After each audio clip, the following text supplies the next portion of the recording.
Hey, everybody. JJ Cooper, Geoff Pontes. We have a new podcast here. I know it's on the same podcast feed, but the minor league season is here. And so we now have a weekly prospect podcast that we're going to roll out. The goal is to have one of these every Wednesday. And if you said, okay, well, you talk about prospects on a lot of podcasts. So we do, but this is going to be a prospect focused, a pro prospect focused podcast.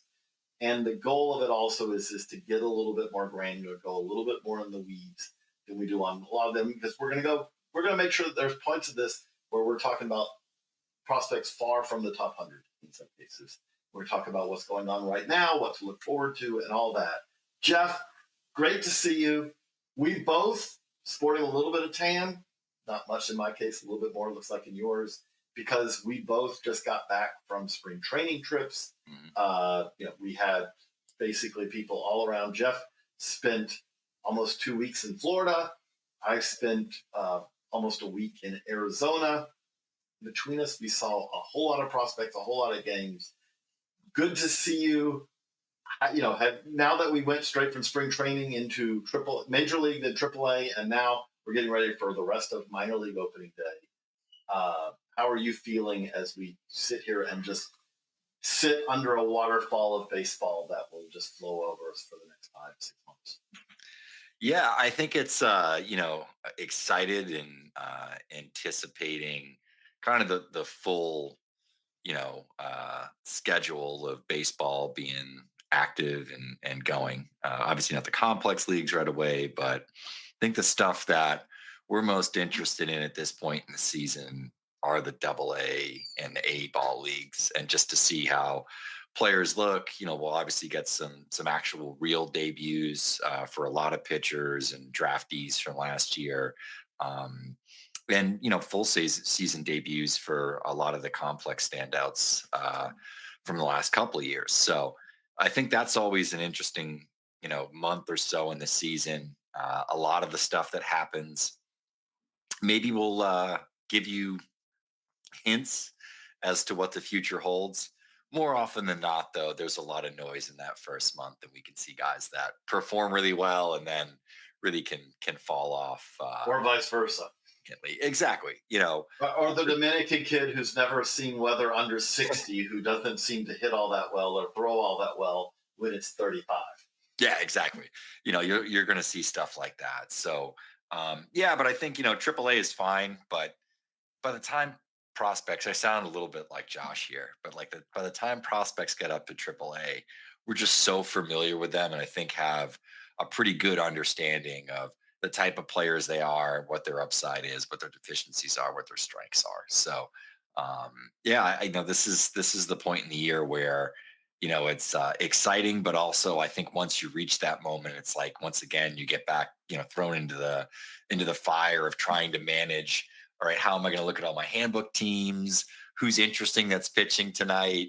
Oh man, that wasn't listed, but that's who was going, and I missed the first inning and a half. Like just jumping around the MILB feed and trying to see as many players as possible, but also get a feel for each game that you're watching, which I think is always what the challenge is. But with that, we do want to hit on kind of some of the news of the week. Speaking of AAA, there have been a couple of notable assignments. It not even feels that notable, but the A's sent Nick Kurtz straight to AAA, which I would say that 10-year ago me would have been like, wow, he got sent to AAA. Nowadays, with Cam Smith going to the majors from last year's draft and Ryan Johnson skipping over the minors to go to the major leagues and the Angels bullpen, it's a little bit less of an outlier. But at the same time, I do think it does kind of fit what we've been hearing with Nick Kurtz, which is I can't find anyone who's seen Nick Kurtz, like an evaluator or a coach, who doesn't come away thinking this guy's really going to hit. Yeah, I think if you just look, throughout his career as a collegiate at Wake Forest, we've had a couple, I guess, like 3 different sort of instances of kind of isolated small sample sizes in pro ball between, his post-draft debut. There was an injury. Of course, he was in AFL for a little bit, and then we got to see him in spring training. And, I know obviously it wasn't public, but, you folks, you, Jesus, Josh, got to see him in the backfields and some performances there. I think we all saw extra base hits because Yeah, like I the mean, I man think doesn't you're going to use his see that. doubles. Yeah, and I think the thing that's impressive about him too is there's always the concern of the first base only college prospect. He is a better mover and a little bit better athlete than I think people think. He's not Cody Bellinger. He's not going to play center field someday. But I don't think he's incapable of probably playing left. But he's so good at first base. There's no need to move him off of the position, and he fits the profile in terms of the bat. Natural big power that he doesn't have to sell out for. It's power to all fields. It's great plate approach. That's kind of always been maybe his strongest tool, in a tool belt. And the bat to ball ability for the type of hitter he is excellent. So I think you put all those ingredients together and it kind of blends together and makes a really good player. And I think potentially like a top 10 perennial first baseman very shortly. I think that's a key point with this. We always get the question, why is so and so ranked so low? And often the answer is because if you're going to be a bat only profile player, you prospect, it's really hard. And we've seen, to give just an example, we've seen guys like Nick Prado, who was just designated for assignment, recently, like that. It's like, well, he was a top 100 prospect, but it's like, who was really good defensively, or at least thought to be good defensively also, but you've just really got to hit. Nick Kurtz is a really good defender at first, and he should really hit. Speaking of guys who really hit, obviously Christian Campbell has made his big league debut, made a pretty loud initial big league debut. But Roman Anthony back at AAA, and as we're recording this on Tuesday before Tuesday night games. But Roman Anthony has already had a 2 home run game. Geoff, I'll just kind of ask it this way: how long do you expect that you will be able to go check out Roman Anthony at Worcester? Yeah, I think this is one of those really tricky questions, right? Um, because the talent would dictate it could be within a couple of weeks. I think if the team was, It could have been opening day. yeah, it could have been opening day, of course. But I think just the short term of like, hey, it could be 7 to 10 days kind of a thing. Um, I don't know how realistic that is, just based on the composition of that team right now. Now they haven't started out great, but they're not replacing Jaron Duran anytime soon. They're not replacing Willie Abreu, at least against right-handed hitter. I mean, right-handed pitching. He obviously doesn't isn't in the lineup against lefties. He's a platoon bat. So maybe there's opportunity there, but Anthony's also a lefty. He does hit left-handed pitching well historically, but we haven't seen that in the major leagues yet. And you're not bringing him up just for that kind of Sure. So the question becomes, do they move Cedane Raphael to more of like a super utility role, which I think, quite frankly, is probably his best fit, is that he can play a variety of different positions, can be a late inning replacement. The question then is, does Anthony play center field? He has extensive experience doing that in the minors. Does Duran play center field and they move Anthony over to left field as a left, et cetera? Maybe a better fit. I don't know. Talent wise, he should be there now. If this spiral continues over the opening weeks of the season, when I think the Red Sox organization, the fan base, the players and the team are clamoring for a good season. I think it's been a while since that's been the case. Probably 2018, the last time you could say was really a good team. I don't know. Do they call up Anthony at that point in time? I think it's an interesting question. It could be, they do sort of have this like emergency valve, easy button, so to speak, of like, all right, we hit this button, Anthony's here in 45 minutes. He just travels down the and pipe. Provides excitement at some point. See, we're doing something. Yeah, I think it's a possibility. I think more than likely these things have a way of shaking out injuries, etc. And the opportunity to open up a spot in the 40-man roster presents itself. They do that. They add Anthony. He gets called up and probably never goes back down again. It's interesting, and I think where the reports, just to go full circle here, the reports out of spring training Marcelo Meyer was getting as many rave reviews as Anthony or Campbell. And I think when obviously the early performance hasn't been the same, but that's a good sign. That's good to hear. I think it sort of speaks volumes on maybe this next core that's coming up right now. And you've brought up this point before. Every time the Red Sox have been good and successful, they've sort of had this core of young players that's been driving it, and they sort of build around that. So we'll see what happens. Campbell's up. I would be shocked if to me, like the absolute latest date would be June 1st. That I would be able to, if you could place bets, you probably can someplace, but I would probably bet that he's up before June 1st. You know, I guess they have the one bite at the apple with PPI with Campbell. Maybe they're not as concerned with Anthony. You could, by the way, you still could right now. If you brought him up, I believe Matt Eddy worked out. I think it's April 10th. April You 10th. still have this very small window where he still could come up and be PPI eligible as well. Yeah, I mean, I don't know the mechanics either of, in terms of if there's a certain date where they can trigger certain things. I don't know. Um, it's interesting. It'll be interesting to see what happens. He didn't have a ton of AAA time either, so it's not it's not crazy to have him in AAA. This is not that they're slow walking or anything like that. And that the thing you hit here, which I do think is important to note, we talk about it on our Slack channel a bit.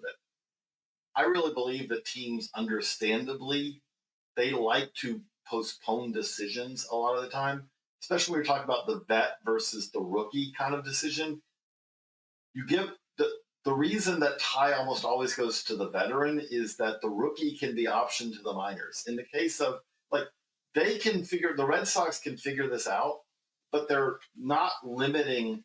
The minute you kind of pull that, you play that Anthony card, you are kind of now saying this is the route we're going. Well, look at rotations all around. There are AAA rotations to start this year are really good, in part because the tie almost always went to the guy who doesn't have options, right? Like, well, we don't know if this 32-year-old's better than, we don't know if Chris Paddock's better than Zebby Matthews. We don't know if, all the pitchers the Giants brought in, Justin Verlander probably is, but the pitchers the Giants brought in are better than Carson Wisenhunt and, Birdsong and Kyle Harrison. But these guys, if you don't put them in the rotation, you lose them. Whereas if you just say, hey, Kyle Harrison's going back to AAA for a little while, Carson Wisenhunt's going back to AAA for a while, okay. And then the minute there's an injury, they're ready to go, and you now may be able to have both of them. So yeah, I think that there is kind of this natural delay, where we're seeing this a lot, especially in March as it turns into April. A lot of this will get cleared up as we get to May, June, July, and that leads us into we're going to do our deep dive of the days into a pair of prospects that we saw in spring training. Geoff, like you said, you were in Florida, or you saw pretty much everyone on the west coast of Florida, right? Like you saw all 10 teams on the west coast. In some way, shape, or form. I didn't see like the Tampa roster, the Tampa Clearwater Pods, which is the Blue Jays, the Phillies, the Tigers, and the Yankees. I pretty much saw all of their full rosters, all the pitchers, saw some of their arms a couple times, just easier to get around to those complexes, where it's a little bit more spread out once you get down south. I think I saw all of the Orioles. I saw all of the Pirates and the Rays. Saw enough backfield games with those guys to get a good feel for everybody. I think I saw mostly everybody of note outside of like Juan Carlos Lara for the Braves. And then obviously the guys that are, in their walking wounded injury bucket. There's a few of those. Red Sox, I saw the guys that were in the spring breakout game. And Twins, I saw everybody that was in the spring breakout game. I didn't see Manuel Rodriguez, didn't see Walker Jenkins, who wasn't really active. Didn't see Pralip myself, but heard the reports, saw the video, talked to Josh, of course. but I was there long enough to have a pretty good feel for, I think, just about everybody. And the spots that Well, I missed, Josh pretty much picked up, and we were in communication constantly. So it sort of felt like, all right, I'm here. I just saw you Savage and, Cal Steven and Eduardo Beltre or whatever. And, you saw Juan Valera and Prelip and um, David Sandlin.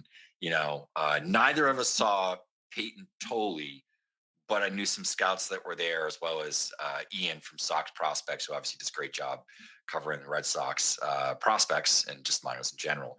And he was texting me back and forth because I wanted to see Tolley, and like we couldn't kind of figure out when he was going.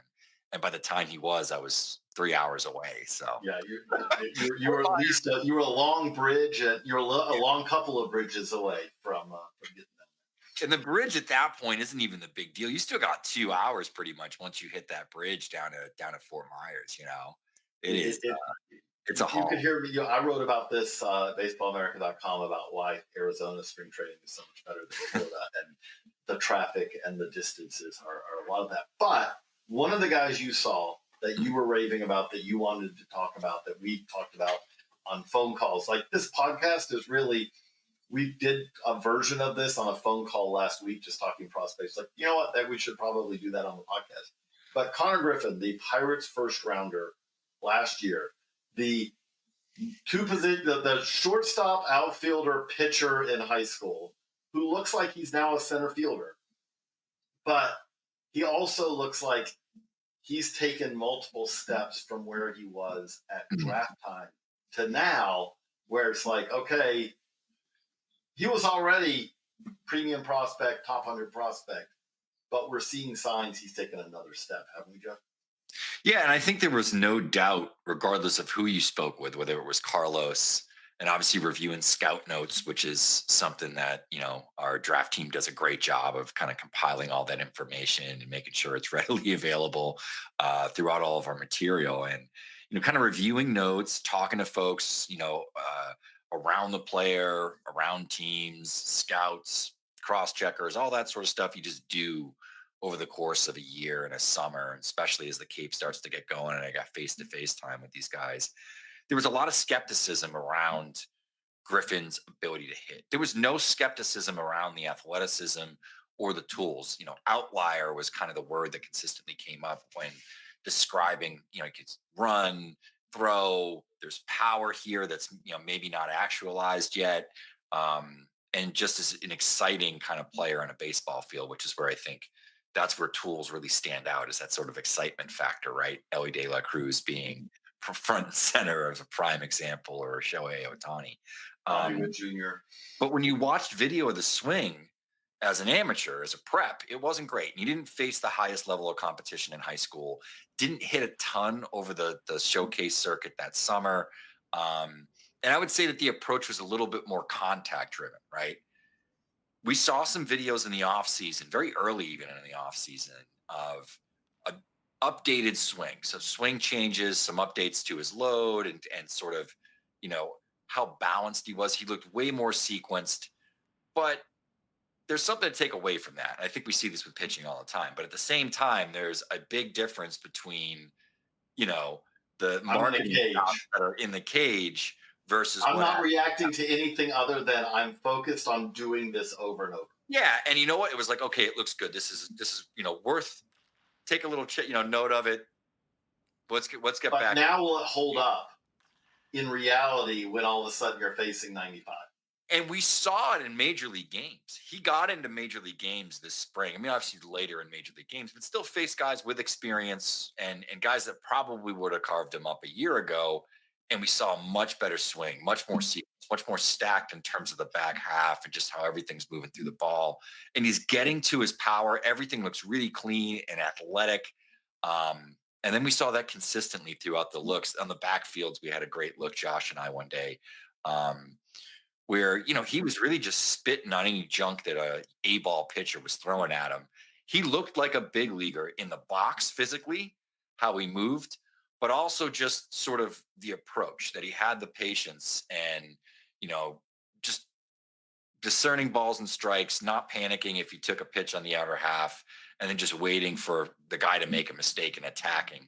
And we saw that, with hard hit balls, but certainly a triple that you can go and see if you go to Josh's Twitter. Or if Hits you're the watching this on wall. this YouTube video right now, because Yeah, we're showing you this kind of stuff. runs all the way through and, slides into third base, but I'm not sure he really had to. But I think that video to me kind of encapsulates number one, the swing change and how good it looks, the power projection that's there. The ball was hit a long way in heavy Florida air. That's Bradenton. We know that that's not a place where the ball typically travels heavy. And then on top, you see how well he moves. You see how well he runs, and you see how physical he is. I think under the video, somebody on Twitter might have remarked that it was like the second coming of Mike Trout. I'm not going to put that comp on him. But I think when Yeah, you I'm not look going there. at him, it is hard not to think that way in terms of like, this is that kind of physicality. How is this dude not playing football for, an SEC school right now? I mean, it's that kind of an athlete. So, yeah, I think there's number one prospect, like overall upside right now with Griffin, especially if he comes out the gate and he hits. The thing that stood out, you mentioned it, like we saw multiple 30 over 30 feet per second sprint speeds, which if you knew that consistently, that's 80 speed. You talked about the power. Talked about it's not just athleticism, but it's like, as you said, it's kind of football almost athleticism. It's that strength combination of strength, twitchiness, athleticism, power. But the other thing that you just hit on that I think was important to watch here is I always say it. It is one of my mantras. It's not a 100% perfect indicator, but teams tell you what they think about players by how they use them. The fact that he got 12 plate appearances as a 2020 in Major League Spring Training as a 2024 high school draftee who wasn't even a fully focused on hitting prospect until he was signed, like that tells you something, because if he'd have gotten a one plate appearance cameo or two, it would have been perfectly appropriate. No one would have batted an eye if it was like, yeah, Konnor Griffin got into a game just to show him what it's like. But he was a high school draftee last year. We're going to wait some time for him to develop, further. We'll see a lot more of him in regular season, in the minors, and we'll see him next year. No, they kept bringing him back. It was clear that the big league staff liked having him there, liked getting him into games as well. We also saw him defensively in center field, the impact he can make out there. This is the guy who has a chance to have, if the hitting, when you talk about five-tool players, right? When we always talk about five-tool players, there's always it's 5+ tools if the hit tool's there. And that's kind of the general rule, because the hit tool's the toughest to project. But we are talking about a guy here who has a well above average tools and skills potentially, if it all clicks. So that is a fun one for Pirates fans, and again, keep an eye on if you just love prospects to see what Konnor Griffin does. But the early returns were really impressive in spring training, and we expect those to kind of carry over into full season minor league ball. But Geoff, the other one, out where I was, but you've also been paying a lot of attention to him.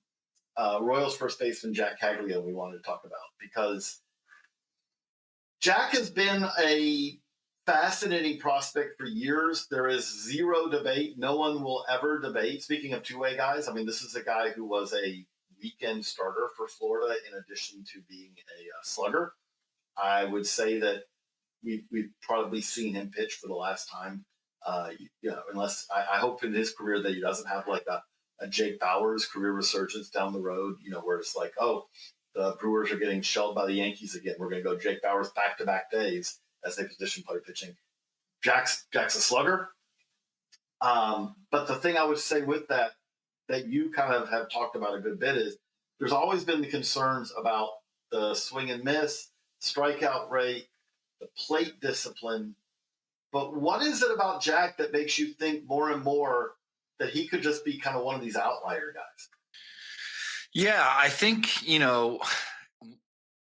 when you watch him consistently, he's able to get to balls that other hitters aren't able to get to and get the barrel on it and do damage. even just kind of like awkward swings at times, right?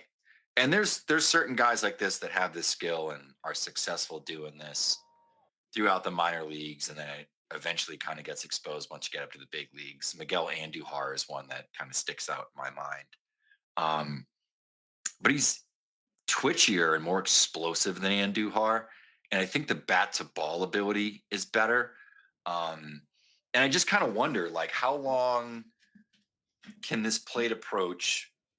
If it hasn't improved, I think we need a bigger sample size in season to really know if he has taken substantial steps forward in terms of the quality of the hit tool. Um, if he hasn't, and he's still going to get by on it, I think it's probably not going to be minor league pitchers that are going to exploit that, right? It's going to be major league guys when they figure out how to spin him off the plate or whatever and get him to chase. There's going to be an adjustment for him, though, and I do think that when you look at the bats of ball ability and the power in particular are just so outlier. It's 80 power. I mean, if you had me name the 10 most powerful hitters on the planet in terms of guys that hit the ball harder than anybody, it's like Stanton, Judge, Otani, and Caglianone Cameron, not far behind. yeah. Like, once it drops off those guys, you're kind of in the conversation with him and Wood and Anthony and those type of guys. Let me just note his home run in spring training, which not every home run in spring training is tracked by StatCast, but his home run in spring training that was tracked by StatCast, 115 miles an hour off the bat. We're sitting here recording this now basically a week into the major league season, and it still remains the second hardest home run hit by any in any big league spring training or regular season game this year. 115 is rarefied air. We will see guys hit balls harder than that this year. Shohei Ohtani will do it regularly, but 115, which is not going to be the hardest hit that Jack has this year, I would bet. But that is something that very few players do at all. Yeah, almost none. It's not many guys like that. That's for sure. So when you talk about, like, we're going to have to see, we're going to be watching this, but what is that kind of like? Okay, so let's say that he does have kind of that outlier, some of those outlier skills, that ability to make hard contact on balls that other players don't, which really is kind of the Vladimir Guerrero Sr. Approach. What would that look like? Because what does that look like if, again, we're not saying that we're clearly not 100% sold yet that he is. If he was, he would rank higher on our top 100. But we think that that's a possibility. But what would that look like if he does have that skill? What would that look like as we're obviously talking 30 plus home run power. Are we talking okay, he's going to be like a 240, 310, 510, 520, 530 guy? Is that what we're talking? Or is that selling him short? Is that selling him too? I think it's just with hitters like that in batting average, you're due to have wild swings just in terms of luck, right? To an extent, he's going to make his own luck with how hard he hits the ball, right? But it's the type of thing where he could have 275 years, 280 years where things are really dropping for him. And then other years where it's more like 235, 240, and maybe it's dragged down by a heavy prolonged slump. I think it's just the nature of hitters like that, where so much of their luck they sort of have to make, but they're still maybe a little bit more reliant on those balls dropping and et cetera. He hits the ball hard to all fields though, so it's not like it's a purely pull power profile that kind of has this sort of situation. So that will play up the batting average on balls in play, obviously, as are the EVs. But that is the tightrope that guys like that do walk, though, I think. And again, when we go back to teams show what they think by use, Jack played a lot, but he would get different. He's a college guy who played in the SEC. It's a big difference from Connor Griffin. But that said, he also, the thing that stands out is again, I don't want to oversell what spring training stats, but he did hit 500. He did walk 5 times and strike out 4 times in 23 plate appearances. He had 4 strikeouts and he had 3 homers. So Obviously, that is far beyond what anyone's going to produce, but it is kind of encouraging to see what he looked like. You know, a lot of times he was coming in second half of games, he wasn't facing the starters. And again, I also don't want to say, like, the thing that I would also emphasize about spring training for any of these guys is it's a big difference what you're if you face a regular big league starting pitcher in spring training, they're working on what they're working on because these stats don't count. It's not the same thing. We will see, like, okay, what we'll see the move counter move happen with Jack in season where it's like, okay, oh, is he struggling with sliders away? Okay, let's just feed him a steady diet of sliders away. Things like that where you don't see that as much in spring training, but it was very encouraging to see what Jack did, in spring training, and we're expecting. I think everything says his assignment will be to Double A to start the year, Northwest Arkansas, and if he hits like you would expect him to hit there, I would say that should be the first half of the season, and wouldn't shock me at all to see him in Triple A by mid-season if everything goes right. But so that's kind of us talking about those are a pair of top 100 prospects. But what we also want to do is this is going to give us a chance to riff on some non-top 100 prospects as well that kind of are our prospect soapbox here, where I'm going to start with a guy who really stands out to me that I got to see again in Arizona, and then I'll let Geoff do that as well. But the guy I want to talk about is Reds right-hander Luis Mey, who is a reliever. Okay, so that already kind of puts him, like, he is a flat-out, do not ask me if this guy's starting reliever. So that puts him in a tough prospect category right there, right? Because we always downgrade minor league relievers, and people say, well, why do you do that?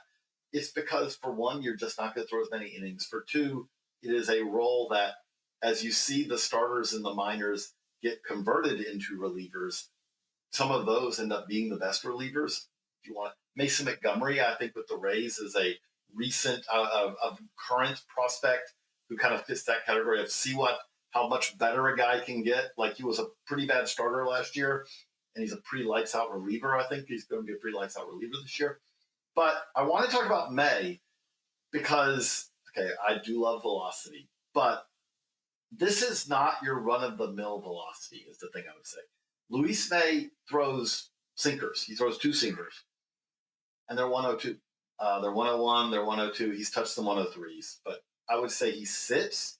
He's currently, like, in his first outing of the AAA season, he sat at 102. When I saw him in the spring breakout game, he sat 100 and touched 102. But let me just tell you, he's never thrown strikes until recently. His steady and control improvement is the key to this. But 100 to 102 mile an hour sinkers with real sink is a diabolical question to ask a hitter to kind of try to handle. Because the key thing about this, and a stat I've used a couple of times already now, but he did not allow a homer. He didn't allow a triple. He allowed 6 doubles in 224 plate appearances, I believe, last year. This guy is really hard to lift. And so if you said, okay, well, what does that mean? So if you're not going to get an extra base hits against him, very rarely, if you're going to get strikeouts and you're going to break bats, which he's going to do, all he needs to do is throw strikes. If he throws strikes, that whole idea of I'm going to score a run because I'm going to walk a guy and then I'm going to get a ball put in play to advance him and then I'm going to get a single to drive him in, that becomes really hard when you've got a guy throwing 102 mile an hour bowling balls. AAA to start the year, but I would also be stunned. If a healthy Luis Mey continues throwing strikes like he has so far in spring training and now in the very start of the AAA season, I can't really envision how he's not going to help the Reds bullpen at some point this year. He is on the 40-man. I know Zach Maxwell is another guy on that same team who also throws really hard, who's also interesting. But if you ask me of the two of those relievers, and before I get to your guy, Geoff, I'll kind of ask you this way too. I'm taking May, younger, better body, and I think it's a little bit just better stuff. But if you had to go May or Maxwell, Geoff, who would you take? Oof, it's a good question. Yes, I think it's the first. It's a little bit of the Spider-Man meme, right? Yeah. But I I think I'm going May. I just think, velocity is a little bit higher. Just really exciting, I think, in terms of what the upside is as a potential closer. But both of these guys are kind of there and have similar issues. But I think the way that I've heard you talk about Louis May and just the video that I've seen, I haven't seen him in person. I think I'm going to lean May here, actually. Okay, but now it's your turn to get on the soapbox. A non-top 100 prospect that is kind of one of the guy that's fascinating to you, and you got to get this one in now because we're not going to have long to call him a prospect. It looks like. Yeah, that's Alan Roden of the Blue Jays. Talked about him, written about him a lot over the last couple of years. And I think now people are starting to sort of see what I had written about. I kind of regret maybe not ranking him a little bit higher, and I did go 50 high on him in the handbook. So he does have, I think, a relatively strong score for the type of prospect he is. But I think he's just indicative of some of the talent that's in the Blue Jays organization, and the types of players they do well on, which are some of these kind of underrated guys with good plate skills. He happens to be one that is not positionless. I think we're seeing that the defense is pretty good. He's not going to play center, but he's a good right fielder. Um, could obviously fill in center field, left field in a pinch. Moves well. The bats of ball ability is really strong. He's always had great plate approach and the ability to get on base at a really, really high clip. And over the last year, he's done well to start to get his best hard contact more airborne to his pull side, which has led to a little bit of surge in terms of home run production. So I think just a really good all around player, and one just based on like four metrics and things like that. I think over the course of a full season will probably grade pretty highly. So let me ask you of him. I feel like with him, he had two challenges coming out of college. One was he played at Creighton, and that is a ballpark that even in this modern, home run crazy environment of college baseball, uh, TD Ameritrade is not somewhere where the ball really flies. So that kind of suppressed that. But the thing that you and I've talked about before, he's kind of one of those sneaky athletes, isn't he? Like he doesn't look like he's as good at he doesn't make it look all that easy. I would say is a way to put it. But how would you describe it? Like he's a better athlete than maybe a lot of people think. Is that a fair way to describe it? Yeah, I think it's a boxy body. So you kind of have an anticipation of how things are going to work. Has an unusual setup, which isn't as severe as it was when he was an amateur. But when he gets into his load, it sort of is normal. But yeah, I think like he's a boxy build, and it looks kind of thick in the middle. So it looks more like a first baseman sort of a body. But then you get some run times. You see how explosive he is, how well he moves. But yeah, I guess there's some awkwardness maybe to the motions. Might be the best way to put it. But so those are two non-top 100 prospects we're keeping an eye on this week. And as we wrap this up, to wrap it up, so what are you looking for? As we're recording this on a Tuesday, we've got the rest of full season baseball minor league opening day. Friday, I'm heading out. By the time you listen to this, I'll have already gotten back from it, but I'm heading out to see the AAA Durham Bulls in their home opener. I can't not watch Chandler Simpson if I get the opportunity because, as you've probably heard on at least a couple of these podcasts, I really think Chandler Simpson's a really good hitter, in addition to the fact that he's obviously one of the fastest players in baseball and all those other things. But I really enjoy watching him hit. You see Carson Williams and all that. I haven't really looked at the schedule yet for where I'll be probably into this week, although I also know that I'll have NHSI next week, so I'll get to see Corona, which has Seth Hernandez, which could have 3 first-round picks on one high school team, which is crazy. I don't know if they're going to get 3. We'll see if Brady Evil, makes it in, but I think it's, again, fascinating team next week. But what are you keeping an eye on the rest of the week? Yeah, I think I'm just going to be digging into the best pitching staffs out there, kind of getting an idea for who I want to be watching. I sneak peek. If anyone beats Birmingham, it'll be really impressive. It's going to be hard to beat Birmingham. Obviously with Smith and Schultz, and then Grant Taylor, who in his own right has some of the best stuff. Who has better stuff than either of the other two? Potentially, yeah. I think you might be able to say that. Certainly a deeper pitch arsenal. It's a very deep arsenal of pitches and shapes. But it's a matter of him throwing strikes and staying healthy. But I think I'm really looking forward to that. Obviously, watching some of these AAA guys. The AAA teams early typically have a lot of guys that are going to be more notable in a month or two once they're up in the major leagues, get their call up and start to perform a little bit. But also, all the young guys that are in the major leagues. We still have some guys that are ranked. That are still prospect eligible. So obviously Christian Campbell and a lot of those guys, and then just different starters, maybe not top 100 prospects. Last night I watched this guy Jackson Jobe, and I'm not sure if you're familiar with him, against Emerson Hancock from the Mariners. You see stuff like that. You and your obscure prospects here, Geoff. Yeah, obscure, exactly. Yeah, but no, there's a lot of fun to dive into, and we'll be diving into it every week here on our new Prospect podcast. We hope you enjoy it. If you do, please like and subscribe. If you're on YouTube, please leave a favorable review, if you would, on your podcast provider of choice, because that helps other people find it. For Geoff, I'm JJ. So long, everybody.